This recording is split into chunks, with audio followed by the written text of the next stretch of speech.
Hop, 25-misolga yetib kelgan ekanmiz. Endi 25-misol ishlaymiz. Hop, 25 demak savolda ushbu tenglama ikkita haqiqiy ildizga ega bo'ladi. A'ning qanday qiymatida? Yangi o'zgaruvchi kiritadigan bo'lsak, 3-2-sini t bilan belgilasak, t kvadrat minus 2a minus 1 ko'paygan t plus va hokazo bo'ladi. Bu yerda t ga nisbatan umuman olganda a'ning qanday qiymati? U mana shu tenglama, ya'ni x ta qiymati ikkita chiqsin deyapti. Demak, bizga t ning qiymati ham ikkita chiqishi kerak. Biz 3-2 darajasini o'sha t deb belgilagandan keyin t ning qiymati ham ikkita chiqishi kerak va musbat chiqishi kerak bu albatta.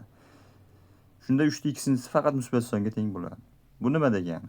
Bunga ko'ra t1 bilan t2 ning ko'paytmasi ham demak 0 dan katta bo'ladi degani.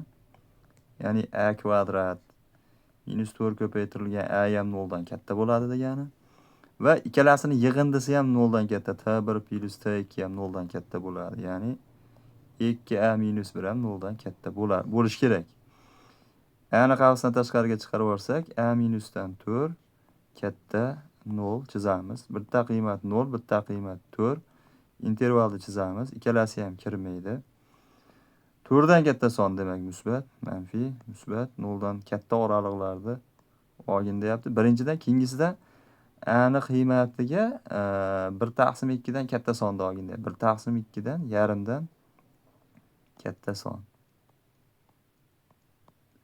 Demak 4 dan cheksizgacha bu hozircha. Lekin diskriminant ham 0 dan katta bo'lishi kerak. Ikkita haqiqiy turli ildizga ega bo'lish uchun.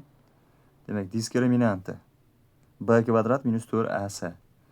Bu 4a kvadrat minusdan 4a plusdan 1 minus 4a kvadrat plus 16 a katta 0.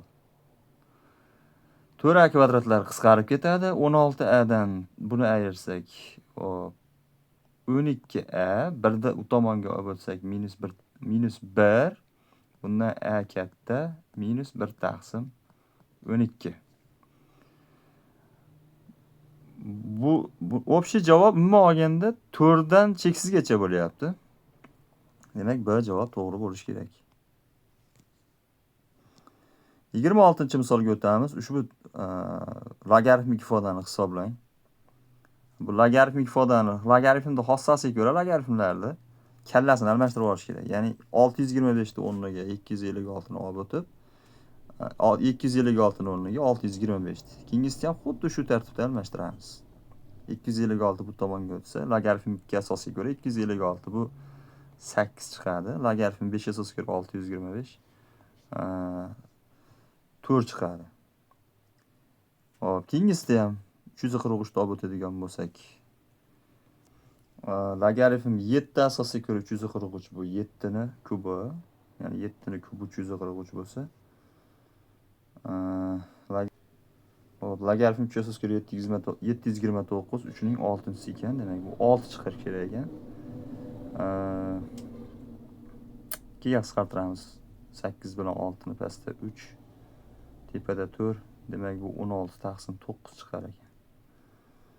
16 taqsim 9 C javobda turibdi.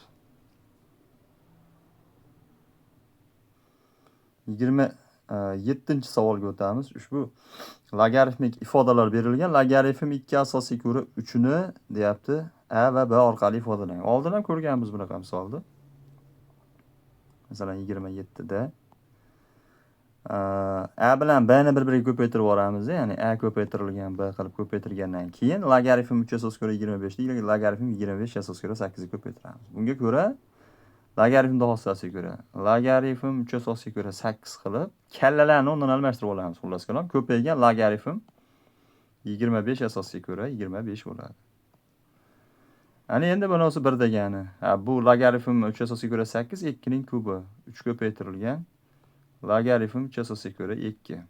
Bizga 2 asosiga ko'ra 3 kerak. Biz logaritm 3 asosiga ko'ra 2 ni topamiz. AB taqsim 3. Endi asos bilan kallani o'rnidan almashtirib qo'yamiz. Ya'ni logaritm 2 asosiga ko'ra 3 qilib almashtirsak, bu tomoni 3 taqsim Demak, AB bo'ladi. Ya'ni A javob to'g'ri. Xo'p. Logaritm ifodalar oralig'ida berilgan A bilan B'ni qabul qilishi mumkin bo'lgan barcha qiymatlari yig'indisini toping. Oldin ham shunga o'xshagan misolni ko'rdik. Logaritm 0,5 ta, demak, minus 2-darajaga ko'taradigan bo'lsak, tengsizlikni xoslasiga ko'ra tengsizlik o'zgarib 4 katta, keyin bu tomoniga ko'taramiz. Demak, 0,5 ta minus 1 ga ko'taramiz. Yana tengsizlik o'zgaradi 2. Xuddi shunaqa qilib keyingi tengsizlikda ham ishlasak, 1/2 katta B katta 1/8 chiqar ekan. A bilan B'ni ko'paytmasini qabul qilishi mumkin bo'lgan barcha qiymatlarini.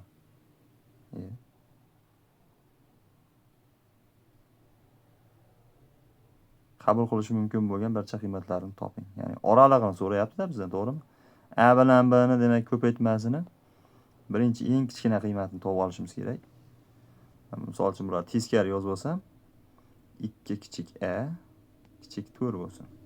Keyingisi 1/8 degani 0,125 kichik B kichik 0,5. A bilan B'ni qiymati eng kichkina chiqish uchun demak 2 ga biz 0,125 ko'paytiramiz kerak. Ko'paytirsak 0,25 chiqadi. 4 ga 0,5 ko'paytiramiz. Eng katta qiymati demak 2 chiqadi, o'zlari kirmaydi. Demak, A javob ekan 28-misol. Demak, 28 A javob bo'ldi. Endi 29-misolga o'tamiz. Ushbu ifodani hisoblang. Berilgan misol ham eski misollardan bo'ladi. Progressiya orqali ishlaymiz buni. Qanday ishlasak bo'lar ekan? Xo'sh.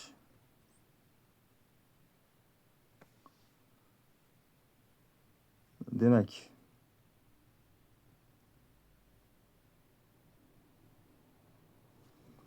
alohida ishlab turib keyin ayirib olsak ham bo'laveradi. Mana misol uchun 2010 gacha bo'lgan sonlardan biz 2010 gachami 29.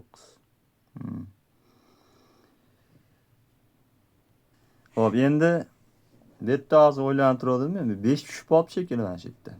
29-misolda tak 5 tushib qolibdi. To'g'rilab ketamiz. Mayli. Guruhlab olamiz. Ya'ni 1 + 2 - 3.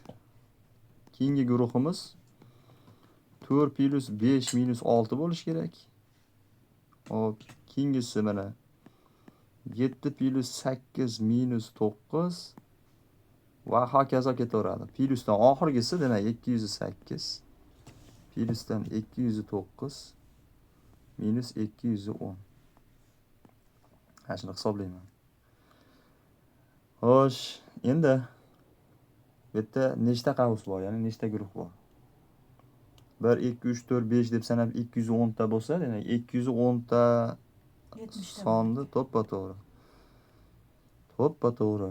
Sizda hosiz 70 ta guruh bor ekan. Endi hisoblaymiz. Birinchi guruhimizda 0 chiqadi. Keyingi guruh 9 3. Keyingi qavs 7 ga 5 8 15 mi? 15 dan 9 ketsa 6 va hokazo. Oxirgisini hisoblaymiz. Necha chiqadi? 207. 3 ga karrali arifmetik progressiya hosil bo'ldi.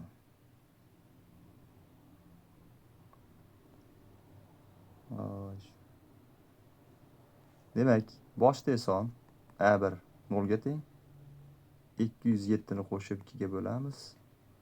70 ta son bor bu yerda. 70 ga ko'paytiramiz. 70 ni 2 ga bo'lsak 35. 35 ko'paytirilgan 207.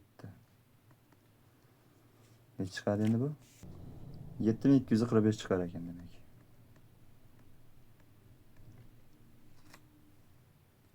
Yigirma 29-misolimiz demak A javob bo'ldi. 29 A javob. Endi 30-misol. 30 ham qaytyapti mo'ljalimda.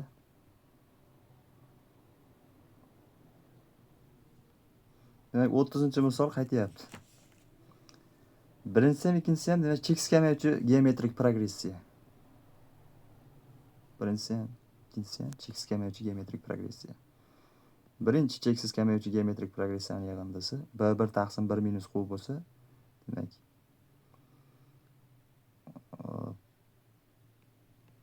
a taqsim 1 minus b bo'ladi. Ya'ni b ko'payib ketyapti bunga. Teng 5 taqsim 16. Pastidaginiki endi ikkinchi cheksiz kamayuvchi progressiyamizniki b taqsim 1 minus a bo'ladi. Bu yerda q a ga teng, b ga teng, ikkalasini ham moduli birdan kichkina. Mahrajini moduli birdan kichik bo'lgan progressiyaga, geometrik progressiyaga cheksiz kamayuvchi geometrik progressiya deyiladi.